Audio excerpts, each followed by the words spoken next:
नमस्कार, आप देख रहे हैं समाचार आपके साथ। मैं हूं पराक्रम सिंह शेखावत। समाचार की शुरुआत करेंगे सुर्खियों के साथ।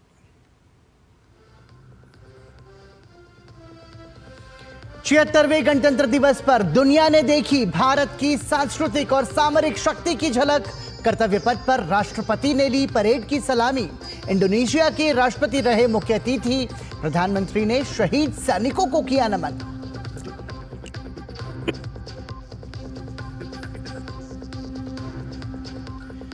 कर्तव्य पथ पर नजर आया रक्षा, आत्मनिर्भरता, नारी शक्ति और समृद्ध सांस्कृतिक विरासत का जलवा। उत्तर प्रदेश की झांकी में हुए दिव्य और भव्य महाकुंभ के दर्शन। सभी राज्यों और केंद्र शासित प्रदेशों में भी गणतंत्र दिवस के भव्य समारोह। विदेशों में भी दिखा गणतंत्र दिवस को लेकर भारी उत्साह।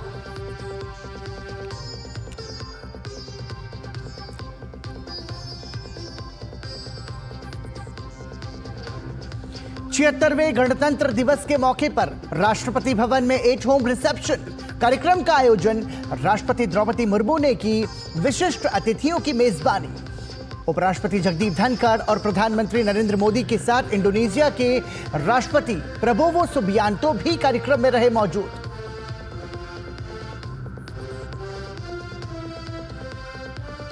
दिल्ली के चुनावी रण में अमित शाह की हुंकार।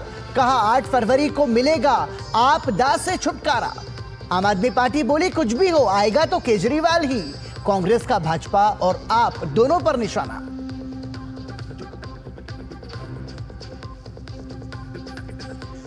भारत चीन विदेश सचिव उप मंत्री तंत्र वार्ता के लिए बीजिंग पहुंचे। विदेश सचिव विक्रम मिस्री सत्ताधारी सीपीसी के अंतरराष्ट्रीय मामलों के प्रमुख से की मुलाकात। कजान सहमति के तहत हो रहा है दौरा।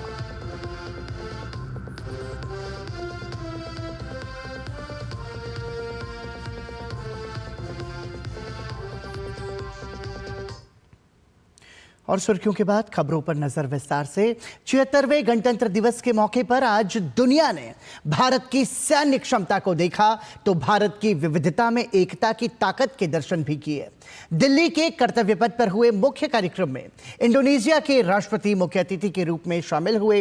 राष्ट्रपति द्रौपदी मुर्मू ने परेड की सलामी ली तो परेड से पहले प्रधानमंत्री नरेंद्र मोदी ने राष्ट्रीय समर स्मारक जाकर शहीदों को श्रद्धांजलि अर्पित की। परेड में कलाकारों ने शानदार प्रस्तुतियां दी तो सैन्य बलों में महिला शक्ति भी देखने को मिली। परेड में इंडोनेशिया का सेना बैंड और मार्चिंग दस्ता भी शामिल रहा।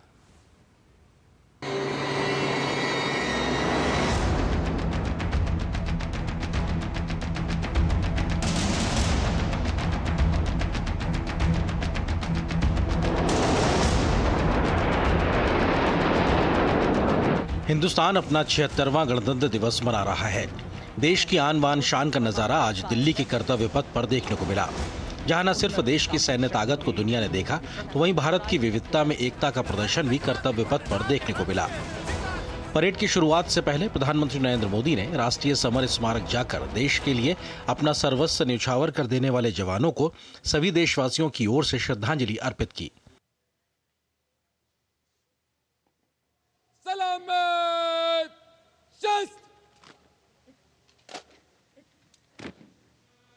प्रधानमंत्री मोदी इस मौके पर आज सफेद कुर्ता पायजामा के साथ गहरे भूरे रंग का बंद गले का कोट और लाल पीले रंग का पारंपरिक साफा पहने नजर आए। 76वें गणतंत्र दिवस के मुख्य अतिथि के तौर पर इंडोनेशिया के राष्ट्रपति प्रबोवो सुबियांतो शामिल हुए। इंडोनेशिया के राष्ट्रपति को भारतीय राष्ट्रपति द्रौपदी मुर्मू अपने साथ राजकीय सम्मान के साथ राष्ट्रपति बग्घी में लेकर परेड स्थल तक पहुंची, जहां उनकी अगवानी प्रधानमंत्री और रक्षा मंत्री ने की। राष्ट्रपति जी का आगमन और उनके साथ हमारे मुख्य अतिथि इंडोनेशिया के राष्ट्रपति श्री प्रबोवो सुबियांतो। जैसे ही राष्ट्रपति द्रौपदी मुर्मू ने भारतीय तिरंगा फहराया तो राष्ट्रीय गान के साथ मुख्य कार्यक्रम की शुरुआत हुई। 21 तोपों की सलामी और वायुसेना के हेलीकॉप्टर्स ने इस दौरान पुष्प वर्षा भी की। परेड की शुरुआत रंग बिरंगे कपड़ों में सजे धजे कलाकारों की प्रस्तुति से हुई, जहां वो सारे जहां से अच्छा हिंदुस्तान हमारा की धुन बजा रहे थे। दिल्ली एरिया के सेना कमांडर, जो कि परेड के कमांडर थे, उन्होंने सबसे पहले अतिथि मंच को सलामी दी। उसके बाद परमवीर चक्र और अशोक चक्र से सम्मानित भारतीय जवानों की गाड़ी सलामी मंच के सामने से गुजरी। इसके बाद मौका था इंडोनेशिया के मिलिट्री बैंड का, जिन्होंने अपनी प्रस्तुति से सबका मन मोह लिया।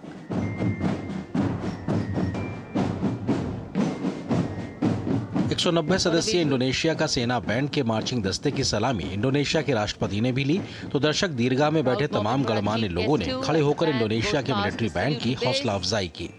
इसके बाद इंडोनेशिया की तीनों सेनाओं की टुकड़ियों के 152 सदस्यीय दस्ते ने मार्च पास्ट किया। इसके बाद भारतीय घुड़सवारों का दस्ता सलामी मंच के सामने से गुजरा। घोड़ों पर सवार जवानों का रौब देखते ही बनता था।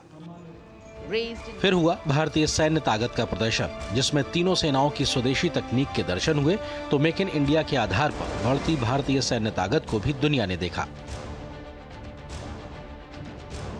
सैन्य ताकत के प्रदर्शन के बाद भारतीय सेनाओं के मिलिट्री बैंड ने भी अपनी प्रस्तुति दी, जिसने लोगों को खड़े होकर ताली बजाने पर मजबूर कर दिया।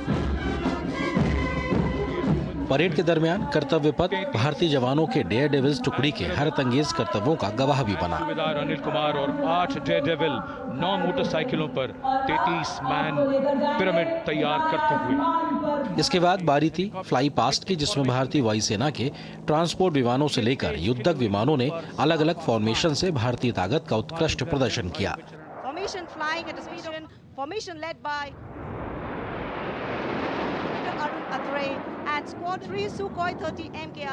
कार्यक्रम की समाप्ति के बाद प्रधानमंत्री नरेंद्र मोदी तमाम वर्षों की बात इस बार भी कर्तव्य पथ के दोनों ओर हजारों की संख्या में मौजूद लोगों के बीच पहुंचे। इस दौरान अपने बीच पीएम मोदी को पाकर हर आमोखास जबरदस्त उत्साह में दिखाई दिया। पीएम मोदी ने भी कर्तव्य पथ के दोनों ओर मौजूद लोगों का अभिवादन स्वीकार किया, तो लोग प्रधानमंत्री मोदी की तस्वीर को अपने मोबाइल में कैद करते नजर आए। इस बार 26 जनवरी को गणतंत्र दिवस के मौके पर मौसम भी मेहरबान नजर आया। खिली हुई धूप और साफ आसमान में हुई परेड ने लोगों के उत्साह को और ज्यादा बढ़ा दिया। Bureau report, DD news. देश के सभी राज्यों और केंद्र शासित प्रदेशों में भी गणतंत्र दिवस के भव्य समारोह आयोजित किए गए। उत्तर प्रदेश में गणतंत्र दिवस के मौके पर हुए कार्यक्रम में उत्तर प्रदेश की राज्यपाल आनंदीबेन पटेल ने 76वें गणतंत्र दिवस के अवसर पर राजधानी लखनऊ में राष्ट्रीय ध्वज फहराया। कश्मीर से लेकर कन्याकुमारी तक पूरे भारत में गणतंत्र दिवस का जश्न मनाया गया। तो इसी अवसर पर 76वें गणतंत्र दिवस के मौके पर गांधी मैदान पटना में आयोजित मुख्य समारोह में बिहार के राज्यपाल आरिफ मोहम्मद खान ने राष्ट्रीय झंडा फहराया।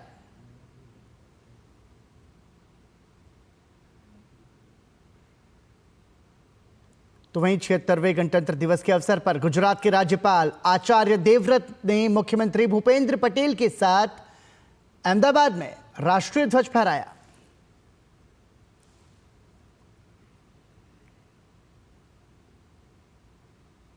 ये तस्वीर गुजरात में आयोजित गणतंत्र दिवस समारोह की।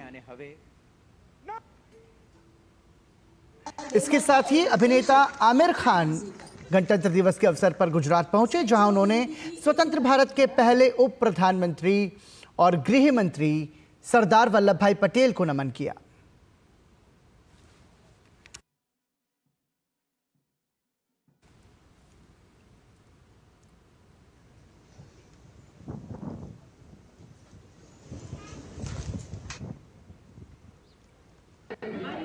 वहीं झारखंड में गणतंत्र दिवस समारोह का मुख्य आयोजन रांची के ऐतिहासिक मोरहाबादी मैदान में हुआ। की तस्वीर झारखंड के गणतंत्र दिवस समारोह की। झारखंड के राज्यपाल ने ध्वजारोहण किया और इस दौरान झांकियां भी निकाली गई।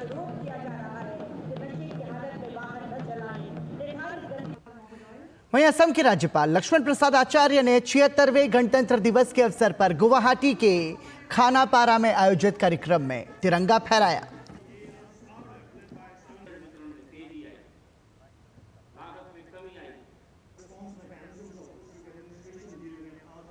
इस दौरान आकर्षक झांकियां भी असम के गणतंत्र दिवस समारोह में निकाली गई।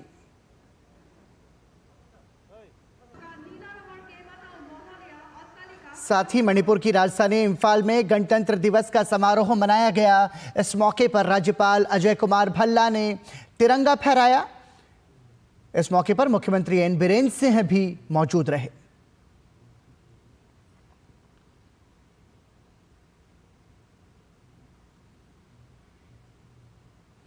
वहीं जम्मू कश्मीर के उपराज्यपाल मनोज सिन्हा ने जम्मू के मौलाना आजाद स्टेडियम में 76वें गणतंत्र दिवस के अवसर पर राष्ट्रीय ध्वज फहराया।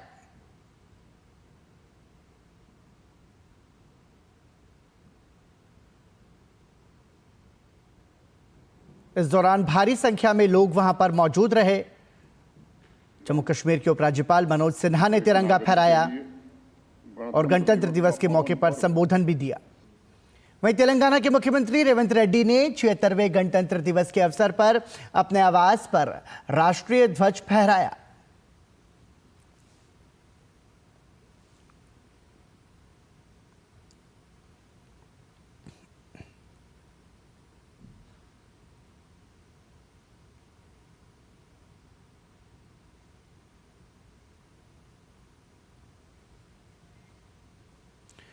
इसके साथ ही मिजोरम में इस वर्ष के गणतंत्र दिवस समारोह में न केवल देश के लोकतांत्रिक मूल्यों का जश्न मनाया गया, बल्कि बुनियादी ढांचे, शिक्षा, स्वास्थ्य, देखभाल और कृषि जैसे क्षेत्रों में राज्य की प्रगति पर भी प्रकाश डाला गया।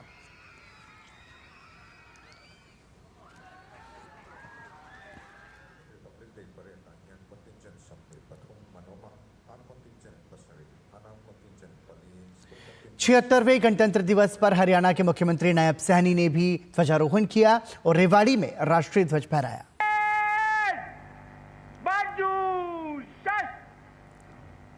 आगे बढ़ते हुए परेड निरीक्षण का निमंत्रण देने के लिए परेड इंचार्ज महोदय के सदैव एक मुख्यमंत्री महोदय जो जाने जाते हैं अपनी विनम्रता, शालीनता और समर्पण के लिए, और आज अनायास इसके साथ ही 76वें गणतंत्र दिवस के अवसर पर छत्तीसगढ़ के मुख्यमंत्री विष्णुदेव साय ने सरगुजा जिला के मुख्यालय अंबिकापुर के पीजी कॉलेज मैदान में आयोजित समारोह में तिरंगा फहराया। इस दौरान उन्होंने जवानों की परेड की सलामी स्वीकार की।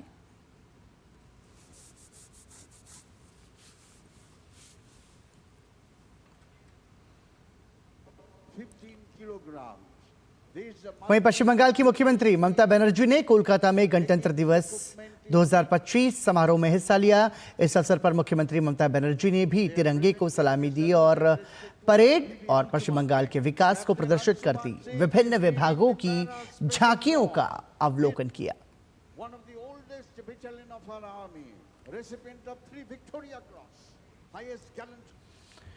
वहीं ओडिशा के कटक में मुख्यमंत्री मोहन मांझी ने राष्ट्रीय ध्वज फहराया। मुख्यमंत्री मोहन चरण मांझी ने कटक में जिला स्तरीय गणतंत्र दिवस समारोह में तिरंगा फहराया और परेड की सलामी ली और सभी को भारत के 76वें गणतंत्र दिवस की शुभकामनाएं दी।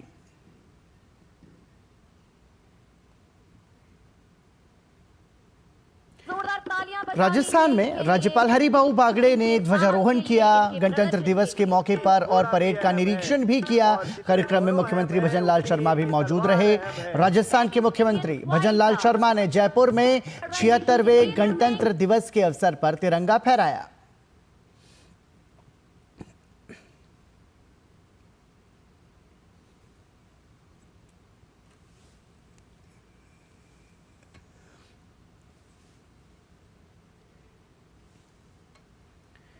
इसके साथ ही तमिलनाडु के राज्यपाल आर.एन. रवि ने 76वें गणतंत्र दिवस के अवसर पर चेन्नई के कामराजार सलाई में ध्वजारोहण किया।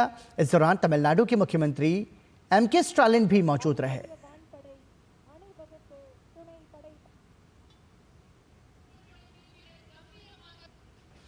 वहीं त्रिपुरा के मुख्यमंत्री मानिक साहा ने अगरतला में 76वें गणतंत्र दिवस के अवसर पर राष्ट्रीय ध्वज फहराया। इस अवसर पर त्रिपुरा के मुख्यमंत्री ने कहा, यह बहुत ऐतिहासिक दिन है।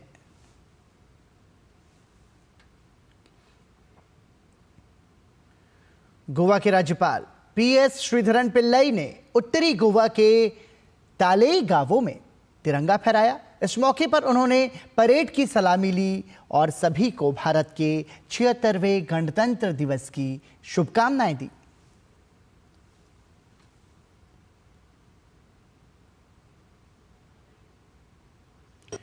गणतंत्र दिवस के मौके पर केरल के राज्यपाल राजेंद्र विश्वनाथ आर्लेकर ने ध्वजारोहण किया।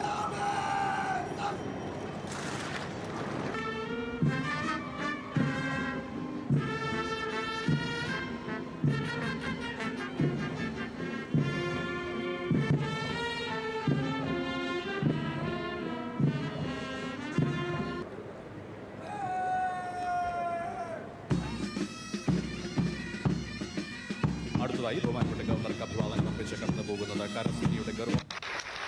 वहीं राष्ट्रीय स्वयंसेवक संघ द्वारा 76वें गणतंत्र दिवस के अवसर पर देश भर में विभिन्न कार्यक्रम आयोजित किए गए। गणतंत्र दिवस के अवसर पर संघ प्रमुख मोहन भागवत ने भिवंडी में राष्ट्रीय ध्वज फहराकर सभी को भारत के 76वें गणतंत्र दिवस की शुभकामनाएं प्रेषित की।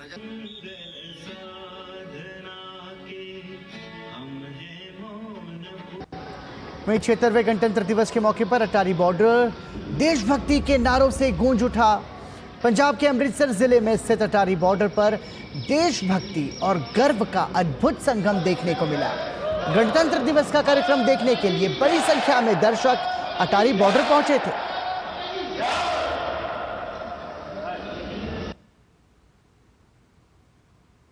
तो भारत के अलग अलग राज्यों से गणतंत्र दिवस के सुंदर रंग हमने आपको दिखाए। अब आपको बता दें कि 76वें गणतंत्र दिवस के मौके पर राष्ट्रपति भवन में एट होम रिसेप्शन कार्यक्रम का आयोजन किया गया।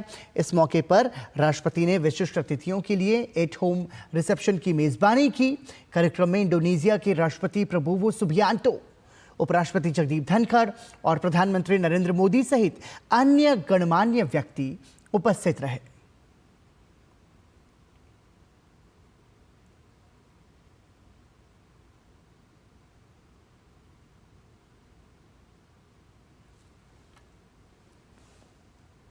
की तस्वीरें राष्ट्रपति भवन में गणतंत्र दिवस के मौके पर आयोजित एट होम रिसेप्शन की।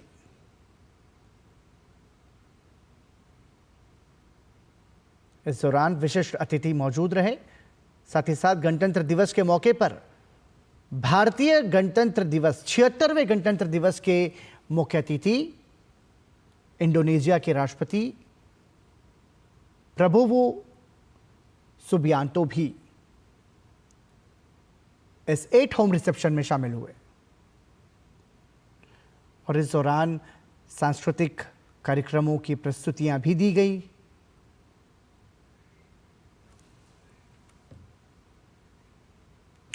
देश के विभिन्न भागों से आए सैलानियों ने समुद्र तल से 10,000 फीट की ऊंचाई पर जम्मू कश्मीर के भद्रवाह के गुलडांडा में 76वें गणतंत्र दिवस के मौके पर तिरंगा फहराया। पर्यटकों ने इस मौके पर राष्ट्रगान भी गाया। पर्यटकों ने कहा कि वे गुलडांडा में गणतंत्र दिवस मनाने के इस अनुभव को जीवन भर संजो कर रखेंगे।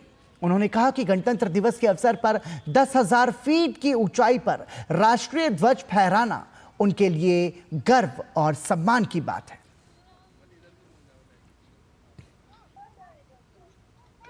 छिहत्तरवें गणतंत्र दिवस के अवसर पर जम्मू कश्मीर के पुलवामा जिले के त्राल चौक पर पहली बार भारतीय राष्ट्रीय ध्वज फहराया गया।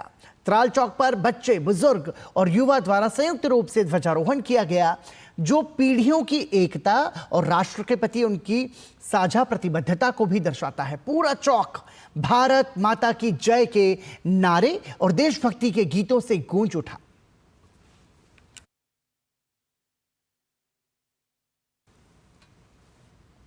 वहीं छत्तीसगढ़ के नक्सल प्रभावित सुकमा में पहली बार राष्ट्रीय ध्वज फहराया गया।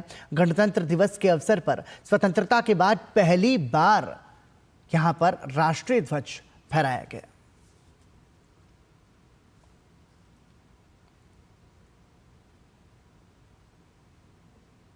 गृह मंत्री अमित शाह ने गणतंत्र दिवस के मौके पर छत्तीसगढ़ में नक्सलियों के गढ़ कोंडापल्ली में तिरंगा फहराए जाने पर बधाई दी है।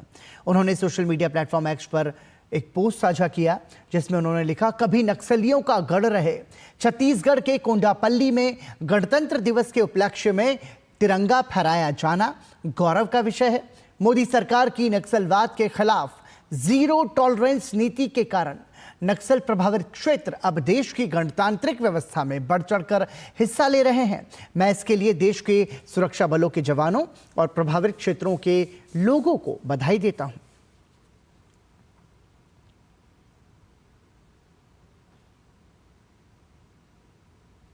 और आइए अब बात प्रधानमंत्री नरेंद्र मोदी के मन की बात कार्यक्रम की।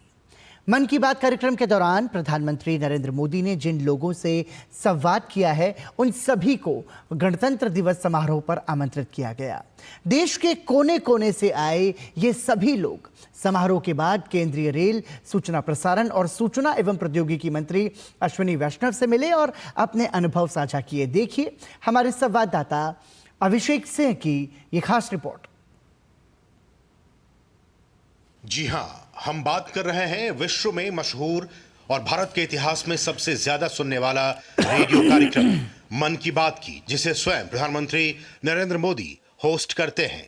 महीने के हर आखिरी रविवार को आयोजित होने वाले इस कार्यक्रम में प्रधानमंत्री नरेंद्र मोदी ने देश के अलग अलग हिस्सों से अलग अलग क्षेत्रों के कई लोगों से संवाद स्थापित किया है, उनकी हौसला अफजाई की है और उनके सुझाव से भी अवगत हुए हैं। 76वें गणतंत्र दिवस समारोह पर शिरकत करने के बाद इन सभी लोगों ने दिल्ली का आकाशवाणी भवन में केंद्रीय सूचना एवं प्रसारण मंत्री अश्विनी वैष्णव से मुलाकात की और अपने अनुभव साझा किए। इस मौके पर केंद्रीय मंत्री अश्विनी वैष्णव ने सबका स्वागत किया, उनके साथ सेल्फी ली और उनके अनुभवों को साझा किया। माननीय प्रधानमंत्री श्री नरेंद्र मोदी जी के मन की बात कार्यक्रम में दुनिया भर के सामने काम का विवरण रखा है, वो आज सब यहाँ पर उपस्थित है। रिपब्लिक डे के इस कार्यक्रम में सभी शामिल हुए हैं और सबके साथ मिलके बहुत ही खुशी की बात है। माननीय प्रधानमंत्री जी ने मन की बात के द्वारा दुनिया में कहीं से भी जो अच्छा काम, पॉजिटिव काम हो रहा हो, जो समाज के लिए उपयोगी काम हो रहा हो, ऐसे काम को दुनिया भर के सामने पहुंचाने का एक बहुत बड़ा यज्ञ दुनिया के सामने रखा है। कई लोगों का कहना था कि उन्होंने कभी सोचा भी नहीं था कि उनसे देश के प्रधानमंत्री संवाद करेंगे। ये उनके जीवन का सबसे खास लम्हा था जिसे वो कभी भूल नहीं सकते।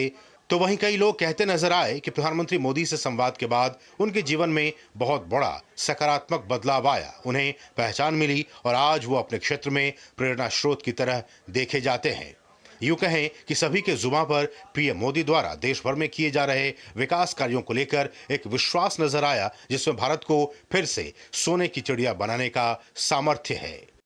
ये बहुत ही अच्छा प्रोग्राम है। जो छोटे छोटे गांव से आते हैं उनके बारे में एक पॉजिटिव सोच रखते हैं और उनको आगे बढ़ाने में मदद करते हैं। मोदी जी ने जब मेरा नाम लिया तो मेरे अंदर भी एक इंस्पिरेशन आया कि पीएम ने मेरा नाम लिया है, मेरे को अच्छा फोटो खींचना है और भी रूरल में घुसना है। मैंने टीबी पेशेंट्स के लिए अपनी पॉकेट मनी को दान किया था ताकि उन्हें पोषण मिल सके, उनका सही इलाज हो सके। और ये देख के आदरणीय प्रधानमंत्री जी श्री नरेंद्र मोदी जी ने मुझे सराहना दिया। सुपर गर्ल ऑफ इंडिया के नाम से जानी जाती है और ये नाम उसको मोदी जी ने दिया हुआ है और ये दिव्यांग होने के बावजूद भी योग में नेशनल चैंपियन है। आसपास में सब लोग मुझे आईपीएस लेवल तक के मुझे बधाई दे रहे थे कि आपके मन की बात में आपका जिक्र चल रहा है। मुझे पता नहीं था, लेकिन जैसे मुझे इसका संदेश मिला मेरे परिवार में और मेरे पूरे कोबरा टीम में, इसकी खुशी का आपको मैं कुछ बयान नहीं कर सकता। I feel very great and very grateful, feel very humbled, honored, and I didn't expect that this will happen. I'm very grateful and I'm very honored and grateful to be here today. Akashvani पर प्रसारित होने वाले मन की बात कार्यक्रम आज श्रोताओं के लिए भारत का सबसे पसंदीदा कार्यक्रम बन चुका है। आकाशवाणी भवन में सूचना एवं प्रसारण मंत्री से इस मुलाकात के दौरान प्रसार भारती के सीईओ गौरव द्विवेदी, चेयरमैन नवनीत सहगल, दूरदर्शन की महानिदेशिका कंचन प्रसाद, दूरदर्शन न्यूज की महानिदेशिका प्रिया कुमार, ऑल इंडिया रेडियो के महानिदेशिका प्रज्ञा पालीवाल के साथ साथ कई गणमान्य व्यक्ति भी इस खास समारोह का गवाह बने। अभिषेक सिंह की रिपोर्ट, डीडी न्यूज, दिल्ली। 76वें गणतंत्र दिवस के अवसर पर देश के विभिन्न हिस्सों में महत्वपूर्ण भवनों और ऐतिहासिक स्थलों को तिरंगे की लाइटों से सजाया गया। दिल्ली स्थित इंडिया गेट हो या उत्तर प्रदेश के लखनऊ स्थित विधानसभा भवन और उत्तर प्रदेश सचिवालय, सभी को तिरंगे की लाइटों से सजाया गया। ऐसे ही तमिलनाडु के चेन्नई में रायपन बिल्डिंग ग्रेटर चेन्नई कॉरपोरेशन के मुख्यालय को तिरंगे की लाइटों से सुसज्जित किया गया। गणतंत्र दिवस के अवसर पर असम सचिवालय और विधानसभा भवन में तिरंगे की लाइटिंग का नजारा देखते ही बन रहा है। वहीं तिरंगे की लाइटों से सजा इम्फाल अंतर्राष्ट्रीय एयरपोर्ट का नजारा भी बेहद खूबसूरत लग रहा है। साथ ही राजस्थान के जयपुर स्थित विधानसभा परिसर तिरंगे के रंग में जगमगा उठा। ये तस्वीरें हम आपको दिखा रहे हैं अलग अलग राज्यों से चेन्नई, जयपुर, दिसपुर असम, इंडिया गेट, लखनऊ उत्तर प्रदेश और इंफाल मणिपुर।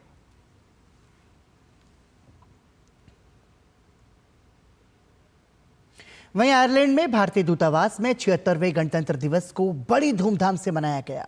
आयरलैंड में भारतीय राजदूत अखिलेश मिश्रा ने तिरंगा फहराया और राष्ट्रपति का राष्ट्र के नाम संबोधन पढ़ा। इस अवसर पर मनमोहक सांस्कृतिक प्रस्तुतियों ने कार्यक्रम में उपस्थित भारतीय समुदाय का मन मोह लिया।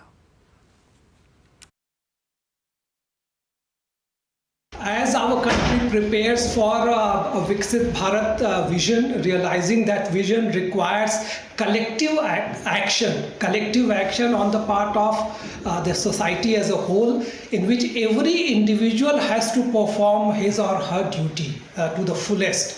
As Netaji Subhash Chandra Bose gave the call, मुझे खून दो मैं आज़ादी दूंगा, and he told that the price of freedom is blood.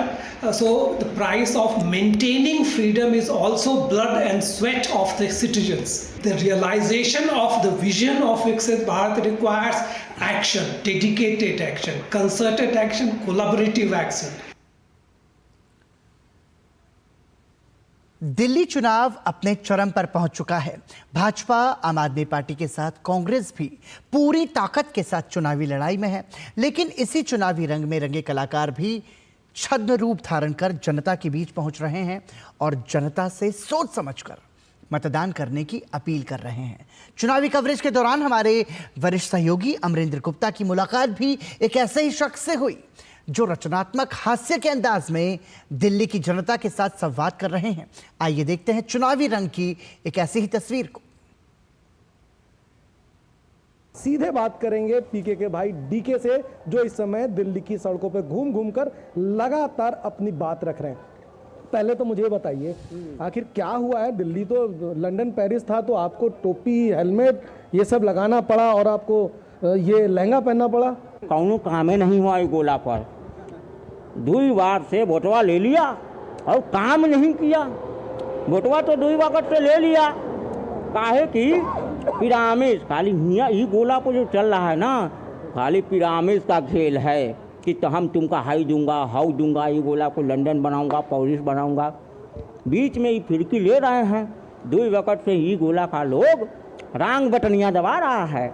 ये जो 4 सीट आप लेके घूम रहे हैं, इसमें आप विधायक मालामाल शीश महल में केजरीवाल, तो आप तो दूसरे गोले से आए, सीधे शीश महल में काहे नहीं कूदे? देख के काहे नहीं आए? एस्ट्रोनॉट है ना, माइंड रीडर करते हैं। पब्लिक का मन में क्या चल रहा है वो का पहले ट्रांसफर मारेंगे ना, वो का बात हमका जो है एक्टिविटी मालूम हुआ कि यहाँ का पब्लिक टोटली कंफ्यूज आया हुआ है फ्री का चक्कर में। ये जो फॉर्मूला है, उस गोले के फॉर्मूले से केजरीवाल के फॉर्मूले से कितना अंतर, क्या कहते हैं? बहुत डिफरेंट है सा। ये फार्मूला में विकास है और ये का फार्मूला में विनाश है। ये फार्मूला में का है जनता का जो है कि विकास होगा, ये में का है, ये में पूरा जो है भ्रष्टाचार है। आप अपना जो गेटअप है उसके बारे में बताइए। हेलमेट पहने हैं आप, ये पहने हैं, माला लिए हैं, रेडियो भी है, थोड़ा मोबाइल भी लिए हैं। हम जब गोला पे आए तो हमका इन्फॉर्मेशन मिला कि हाई गोला पे पंडितों को मिलेगा 18,000 सैलरी। तब वो चक्कर में हम ये गोला पे पंडित बन गए। और जब आगे बढ़ा तो हमका एक और इन्फॉर्मेशन मिला कि हाई गोला पे महिला को मिलेगा 2100। वो का चक्कर में हम महिला बन गए। लेकिन हमका मैथमेटिक टोटली फेल हो गया। जब हमका एगो मौलाना मिला, हमका इन्फॉर्मेशन दिया कि साहब 2 साल से तो हमका सैलरिया नहीं आ रहा है, आपका कहाँ आएगा? कुछ नहीं आएगा। इनका ये भी कहना है कि 10 साल में जो दिल्ली का विकास होना चाहिए इस नहीं हुआ है, इसलिए अब इनको दूसरे गोले से आकर दिल्ली की सड़कों पर घूम घूम कर लोगों को जागरूक कर रहे हैं। कैमरामैन योगेश तिवारी के साथ अमरेंद्र गुप्ता, डीडी न्यूज, दिल्ली। नई दिल्ली विधानसभा क्षेत्र से कांग्रेस उम्मीदवार संदीप दीक्षित ने दिल्ली के चुनाव में अपनी जीत हासिल करने का विश्वास जताया है। हमारे वरिष्ठ संवाददाता अमरेंद्र गुप्ता के साथ बातचीत में संदीप दीक्षित ने कहा कि केजरीवाल सरकार के पास छिपाने के लिए कई घोटाले हैं, जबकि 2013 तक दिल्ली में कांग्रेस सरकार का रिकॉर्ड बहुत साफ सुथरा रहा है। संदीप दीक्षित ने कहा कि अरविंद केजरीवाल और उनकी सरकार झूठी सरकार है, जो लगातार 10 सालों से दिल्ली में भ्रष्टाचार में लिप्त होकर दिल्ली की दुर्दशा कर दी है। नई दिल्ली विधानसभा क्षेत्र से कांग्रेस प्रत्याशी संदीप दीक्षित जी हमारे साथ हैं, जो लगातार चुनाव प्रचार कर रहे हैं और जनता के बीच में जा रहे हैं। सर, जनता के आशीर्वाद के लिए आप जनता के बीच में हैं, जनता का किस तरह का रिस्पॉन्स? अच्छा है, बहुत अच्छा रिस्पॉन्स है। 5 साल का जो नाकामी जिस तरह से आप बता रहे हैं, तो आज मूलभूत सुविधाएं भी नहीं नहीं देखिए, आप ये पटरी देखिए ना, इस इलाके में आप खुद ही देख सकते हैं कितना बुरा हाल है। और हमारा तो ये कि भाई चलो हर चीज जो है किसी से नहीं सुलझती, लेकिन आपको प्रयास तो करना चाहिए। 8 संकल्प लिए हैं विधानसभा क्षेत्र के डेवलपमेंट के लिए, वो क्या है? 8 हमारे जो अलग अलग इलाके हैं, जे क्लस्टर्स हैं, सरकारी स्कीमें हैं, सरकारी एरियाज हैं, एनडीएमसी के एरियाज हैं, सबके लिए वहां की चीजों को पता करके, कामों को पता करके किस चीज की जरूरत है, मैंने 8 संकल्प बनाए हैं। झुग्गी झोपड़ियों के लिए तो बड़े वादे किए केजरीवाल साहब ने। हाँ, वादे किए तो उसका निकला क्या? मतलब 10 साल में केजरीवाल ने गरीबों के लिए एक भी मकान नहीं बनाया। और आप तो ये कह रहे थे ना कि जहां झुग्गी है वहीं हम मकान बनाएंगे, तो वो तो झुग्गियों में जमीनें हैं ही, बना देते वहां मकान। दिल्ली का जो डेवलपमेंट है उसको जीतने के बाद किस तरह के विजन को आगे देख रहे हैं? देखिए, इंफ्रास्ट्रक्चर हमें लाना है, हवा को साफ करना है, सबसे ज्यादा हमारे झुग्गी क्लस्टर्स के मसलों को सुलझाना है। 4-5 साल में आपको लगेगा कि शीला जी वाली दिल्ली वापस आ गई। बहुत बहुत धन्यवाद। तो ये थे नई दिल्ली विधानसभा से प्रत्याशी संदीप दीक्षित जी, जिनका साफ तौर पर कहना है कि इन 10 सालों में दिल्ली में विकास नहीं हुआ है, सिर्फ और सिर्फ वादे हुए हैं और भ्रष्टाचार के आंदोलन से घिरी हुई जो पार्टी थी आज भ्रष्टाचार में लिप्त है। और उनका कहना है कि आने वाले समय में अगर कांग्रेस सत्ता में आती है तो दिल्ली का संपूर्ण विकास होगा। कैमरामैन योगेश तिवारी के साथ Amarendra Gupta, DD news, Delhi. Bharatiya Janata party की शाहदरा विधानसभा से प्रत्याशी संजय गोयल के समर्थन में एक विशाल जनसभा का आयोजन किया गया, जिसमें प्रसिद्ध अभिनेता और सांसद रवि किशन ने भाग लिया। इस अवसर पर रवि किशन ने जनता से केजरीवाल की भ्रष्ट सरकार को हटाकर प्रधानमंत्री नरेंद्र मोदी के नेतृत्व में डबल इंजन की सरकार को वोट देने की अपील की।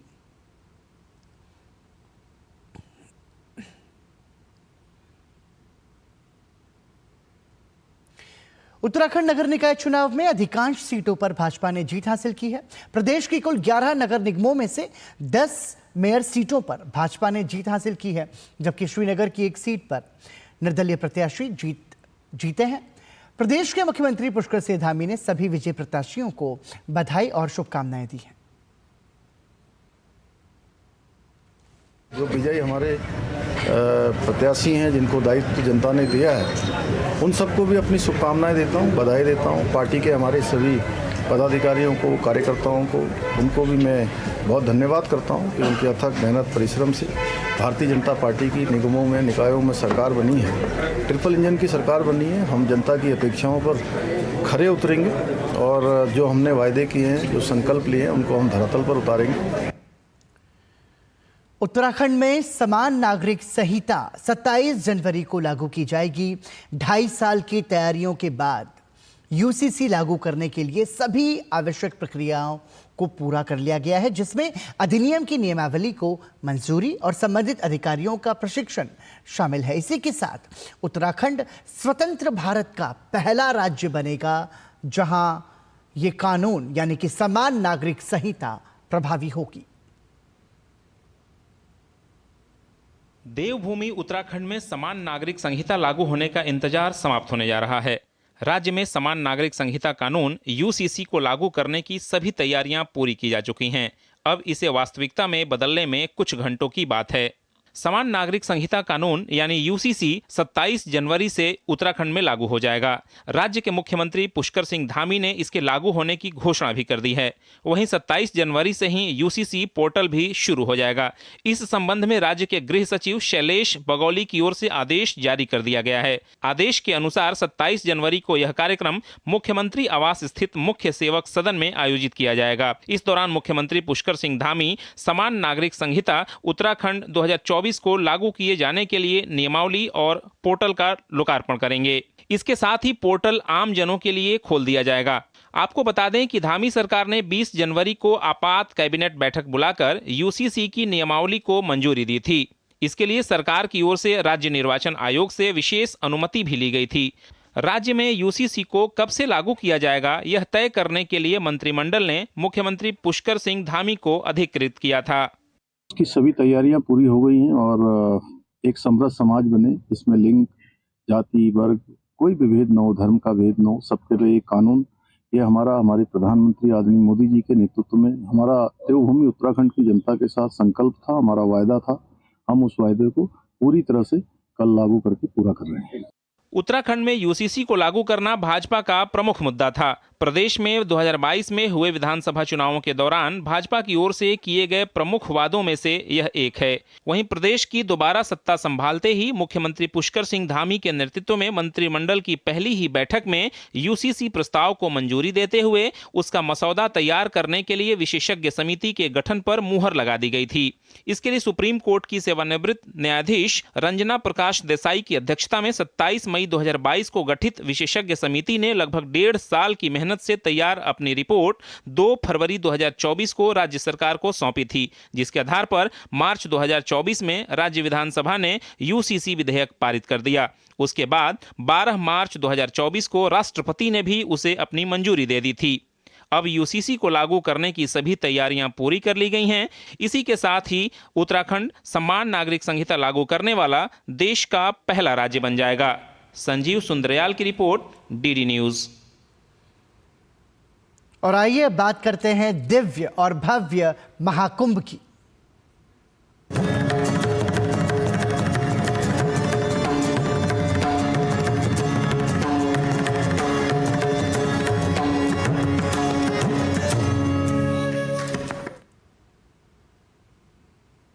आस्था, संस्कृति और आध्यात्म के साथ ही महाकुंभ देश के स्वाभिमान और गौरव का भी प्रतीक है।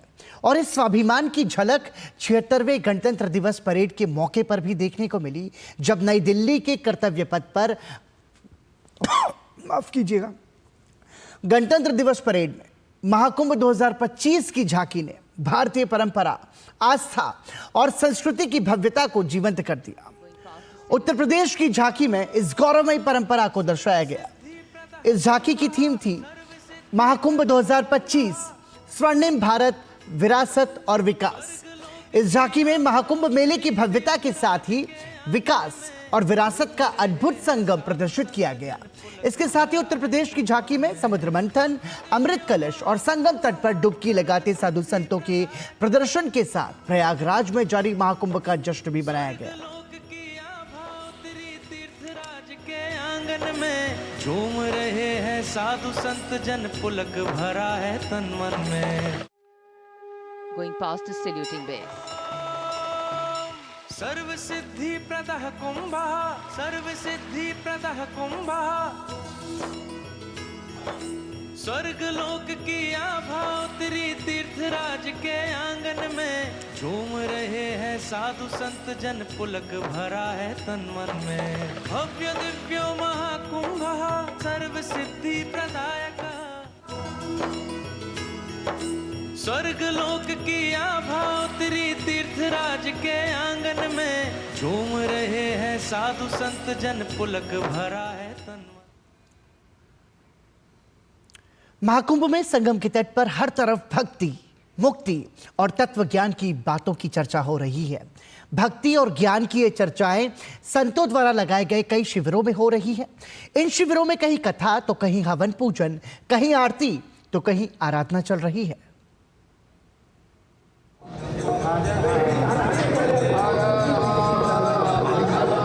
धर्म और आध्यात्म के महाकुंभ में भक्ति और भजन की गंगा भी बह रही है। महाकुंभ के विशाल आयोजन में देश के कोने कोने से आए साधु संतों के शिविर लगे हैं। इन शिविरों में भक्ति और ज्ञान के साथ हवन पूजन, आरती और आराधना भी लगातार जारी है। ऐसा ही एक शिविर है श्री गुरु कार्ष्णी कुंभ मेला शिविर। इस शिविर में देश के अलग अलग क्षेत्रों से आए विद्वान विश्व शांति के लिए अति रुद्र महायज्ञ का अनुष्ठान कर रहे हैं। सनातन संस्कृति, आस्था, धर्म और विश्वास के इस महापर्व में, महाकुंभ महोत्सव में जहां आपकी नजर जाएगी वहीं धर्म, अध्यात्म और संस्कृति की झलक आपको नजर आएगी। ये जो यज्ञ हो रहा है ये विश्व शांति के लिए और हमारे सनातन धर्म को जो है उत्थान के लिए यज्ञ किया जा रहा है, जिसमें बड़े बड़े विद्वान बाहर से लोग आए हुए हैं। कोई काशी से आया हुआ है, कोई महाराष्ट्र से आया हुआ है, कोई जो है दक्षिण से आए हुए हैं, कुछ लोग जो है वृंदावन से भी, मथुरा से आए हुए हैं। हम सब लोग मथुरा वृंदावन से आए हैं, जो कि सबका कल्याण हो और सुख शांति हो, इसलिए ये जो यज्ञ किया जा रहा है। श्री गुरु शरणानंद जी महाराज के सानिध्य में चल रहे इस शिविर में अलग अलग भगवान के मंदिर बनाए गए हैं, जिससे श्रद्धालु भगवान की पूजा अर्चना, ध्यान, जप, तप, उपासना आदि कर सकें। हमारे इस श्री गुरु काष्टी कुंभ मेला जो शिविर है, ये वृंदावन से गोकुल रमण रीति से जो है आए हुए हैं हम लोग, और इसके जो मूलधार हैं वो हमारे बड़े महाराज जी, जिनको बड़े महाराज जी बोलते हैं, जिनका नाम है श्री गुरु शरणानंद जी महाराज, परम पूज्य पाद है स्मरणीय। तो उनके ही सानिध्य में इतना बड़ा जो शिविर लगा हुआ है। सबसे बड़ा आकर्षण केंद्र जो है, यहाँ पर एक यज्ञ भी चल रहा है। 208 किलो के शालग्राम जी हैं, जो कि उनको भी सब लोग दर्शन करने आ रहे हैं, और उन्हीं के पास में शंकर जी हैं, जो प्रतिदिन रुद्राभिषेक चल रहा है, उनके भी दर्शन करने लोग आ रहे हैं। महाकुंभ में आयोजित इन शिविर के माध्यम से जहां एक ओर श्रद्धालु संतों का आशीर्वाद प्राप्त कर रहे हैं, तो वहीं सनातन संस्कृति को समझते हुए महाकुंभ में आने का लाभ भी प्राप्त कर रहे हैं। तो सनातन और संस्कृति के इस महापर्व में आप देख सकते हैं, सनातन संस्कृति की पूरी झलक है। श्रद्धालु यहाँ आ रहे हैं, इस आश्रम को भी देख रहे हैं। कैमरा पर्सन सौरभ शुक्ला के साथ मैं लता वशिष्ठ, डीडी न्यूज। महाकुंभ में हर दिन देश भर से बड़े बड़े साधु संत और महात्मा पहुंच रहे हैं। महाकुंभ के पावन अवसर पर बागेश्वर धाम के प्रमुख धीरेन्द्र कृष्ण शास्त्री भी प्रयागराज पहुंचे। संगम के पवित्र जल में स्नान करने के बाद वो परमार्थ निकेतन के प्रमुख स्वामी चिदानंद सरस्वती से मिलने अरेल घाट पर स्थित उनके आश्रम गए। इस बीच धीरेन्द्र शास्त्री ने कहा कि महाकुंभ संतों का, भक्तों का, स्वामी और सेवक का, भगवान और भक्त का भी संगम है। उन्होंने कहा कि स्वामी चिदानंद महाराज महाकुंभ में सभी संतों का महासंगम कर रहे हैं।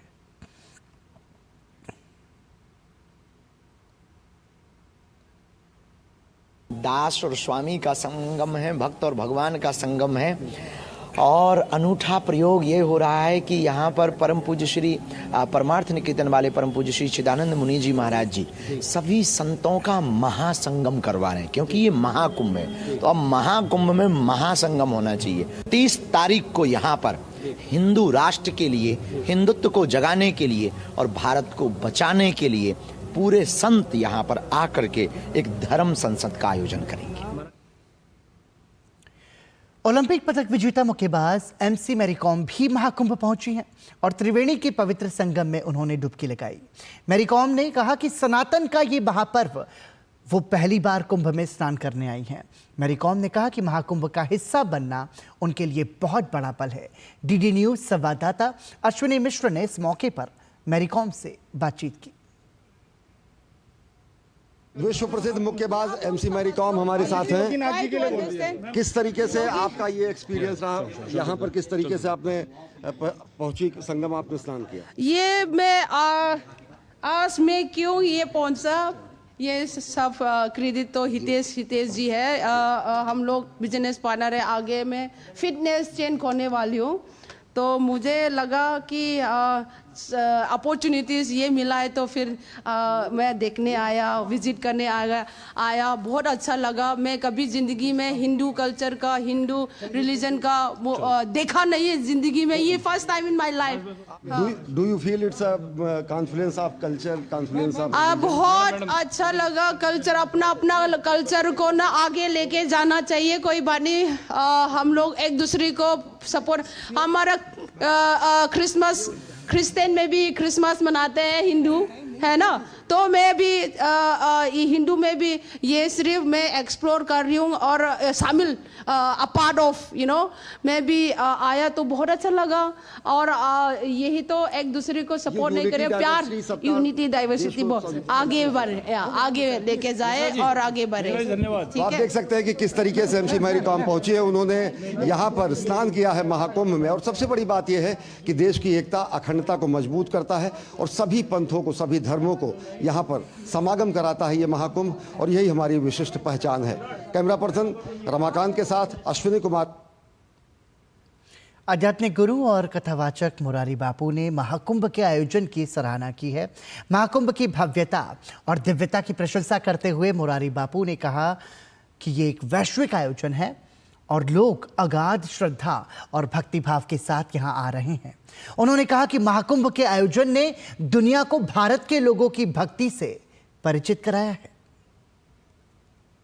बहुत बड़ा पर्व है, दिव्य है, भव्य है, सेव्य है। ये तो वैश्विक घटना है। जनता देखे ना कितनी श्रद्धा लेकर आ रही है। ये बहुत बड़ी श्रद्धा का विश्व में एक परिचय है कि भारत के लोगों की श्रद्धा क्या होती है। ये बहुत बड़ा। और इसी के साथ दिव्य और भव्य महाकुंभ की खबरों में अभी के लिए इतना ही, और नजर डालेंगे कुछ और खबरों पर। विदेश सचिव विक्रम मिस्री भारत चीन विदेश सचिव उप मंत्री तंत्र वार्ता के लिए बीजिंग पहुंचे। सत्ताधारी सीपीसी के अंतर्राष्ट्रीय मामलों के प्रमुख से मुलाकात की। यह दौरा कजान सहमति के तहत हो रहा है।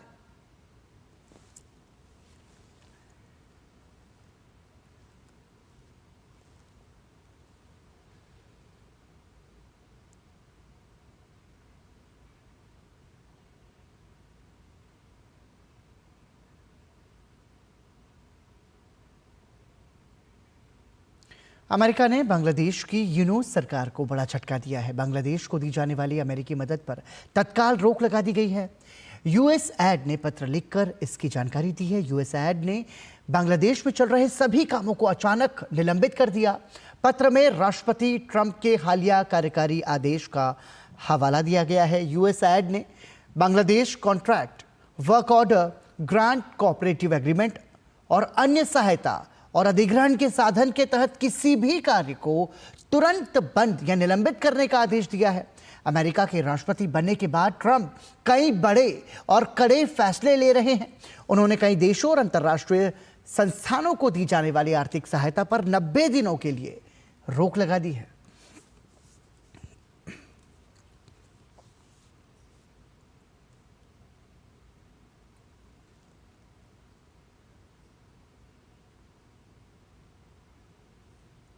तो हम ये कह सकते हैं कि एक तरीके से बांग्लादेश में मोहम्मद यूनुस सरकार को एक बड़ा झटका इसके जरिए लगा है। बात करते हैं अगली खबर की। महिलाओं के अंडर 19 T20 क्रिकेट विश्व कप में भारत ने सेमीफाइनल में जगह बना ली है। आज खेले गए मैच में भारत ने बांग्लादेश को 8 विकेट से हरा दिया। बांग्लादेश ने पहले बल्लेबाजी करते हुए 20 ओवर में 8 विकेट पर 64 रन बनाए। जवाब में भारत ने सिर्फ 7 ओवर और 1 गेंद में 2 विकेट के नुकसान पर लक्ष्य हासिल कर लिया। भारत की वैष्णवी शर्मा ने 3 विकेट लिए और उन्हें प्लेयर ऑफ द मैच चुना गया।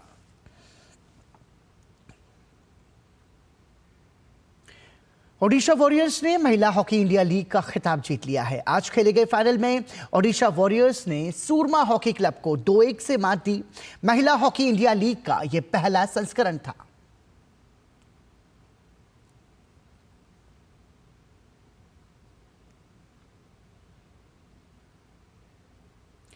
खेलो इंडिया विंटर गेम्स में आज आइस हॉकी के सेमीफाइनल मुकाबले खेले गए। पहले सेमीफाइनल में आर्मी की टीम ने लद्दाख की टीम को 2-1 से हरा दिया।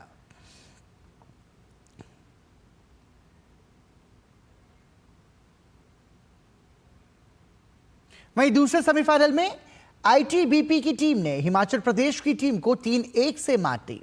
अब सोमवार को होने वाले फाइनल में आईटीबीपी का सामना आर्मी की टीम से होगा, जो पिछले साल के फाइनल का रिपीट होगा।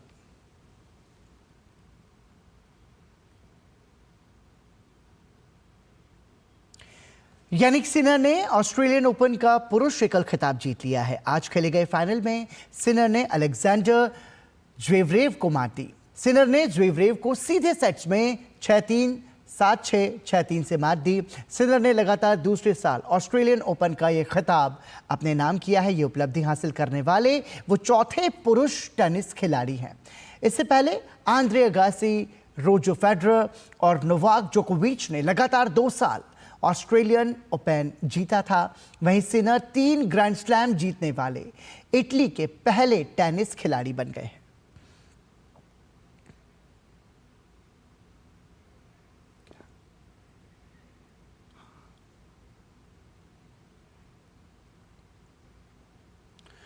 और इसी के साथ बुलेटिन के अंत में चलते चलते आपको छोड़े जाते हैं विदेशों में 76वें गणतंत्र दिवस पर आयोजित रंगारंग कार्यक्रम की झलकियों के साथ। मुझे दीजिए अनुमति। नमस्कार।